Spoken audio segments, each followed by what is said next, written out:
আসসালামু আলাইকুম, welcome back to my channel. আমি স্মরণিকা রান্নার ভিডিও নিয়ে চলে আসলাম। আজকে মুরগি রান্না করব, ব্রয়লার মুরগি। প্রথমে ব্রয়লারটাকে ভালো করে তেল দিয়ে ভাজবো। আর তেল দিয়ে ভাজলে মুরগিটা ভেঙে যায় না, শক্ত শক্ত থাকে। আর সাধারণত ব্রয়লার মুরগি নরম থাকে, এজন্য ভেজে রান্না করলে খুবই ভালো লাগে খেতে। উপরে দিয়ে হালকা মশলা দিয়ে দিলাম, একটু মরিচ, একটু হলুদ। মুরগি ভাজা হয়ে গেছে, এখন মশলাটা ভালো করে কষিয়ে তারপর মুরগিটা দিয়ে দিব। আসলে আমরা মেয়েরা চুলার কাছে আসলে কোনটা থেকে কোনটা করব কোনো দিশা পাই না। তো আজকে পোলাও রান্না করব, মুরগির মাংস রান্না করব। আশা করি পুরো ভিডিওটার সঙ্গে থাকবেন। দিয়ে দিলাম মুরগির মাংস। এটা ভালো করে কষাতে হবে। আর যত কষাবেন তরকারি ততই ভালো লাগবে খেতে, টেস্ট লাগবে। ভালো করে নেড়ে কষিয়ে নিমে 5 মিনিট কষিয়ে রাখবেন। তারপরে পানি ঢেলে দিবেন,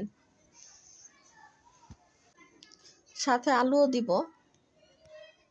আজকের মুরগিটা বেশ বড় ছিল, কারণ আমার বাচ্চারা সাধারণত সাদা মুরগি একটু পছন্দ করে, বাচ্চারা পছন্দ করে বেশি। দিয়ে দিলাম একটু পানি। এখন আবার লাড়া দিয়ে ভালো করে কষিয়ে নিব।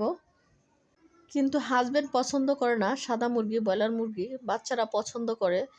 তো আজকে কি আর করা, হাজব্যান্ডের পোলাও খেতে ইচ্ছে হয়েছিল, তাই পোলাও রান্না করলাম সাথে। এখন দিয়ে দিব আলু, তারপরে ভালো করে কষিয়ে, কালারটা খুবই সুন্দর এসেছে, খুবই লোভনীয়। আলুটা ভেজে নেবেন, আমি আলুটা ভেজে নিয়েছি। আলুটা ভাজলেও খুব ভালো লাগে তরকারিটা খেতে। ভালো করে নেড়ে পানি ঢেলে দিব। আর পোলাওটা নাড়া দিতেছি, দেখি পোলাওটা হয়েছে কিনা।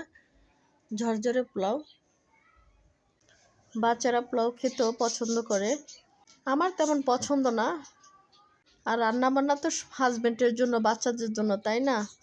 আর ভালো করে রান্না না করলে খেতে মনে চায় বলেন? আর বাচ্চারা যখন যেটা খাবে তখন সেটাই রান্না করতে হবে ওদের ইচ্ছে মতন। পানি দিয়ে দিলাম, এখন একটু নাড়া দিব। নাড়া দিয়ে ঢেকে দিব তরকারিটা। আমার সবচেয়ে ভালো লাগে দেশি মুরগি। দেশি মুরগির অন্যরকম একটা টেস্ট। তো মধ্যে মধ্যে দুটোই রান্না হয়, সাদা মুরগিও রান্না হয়, দেশি মুরগিও রান্না হয়। অ্যাড করে দিচ্ছি 4টি কাঁচামরিচ। ফিরে আসছি কতক্ষণ পর।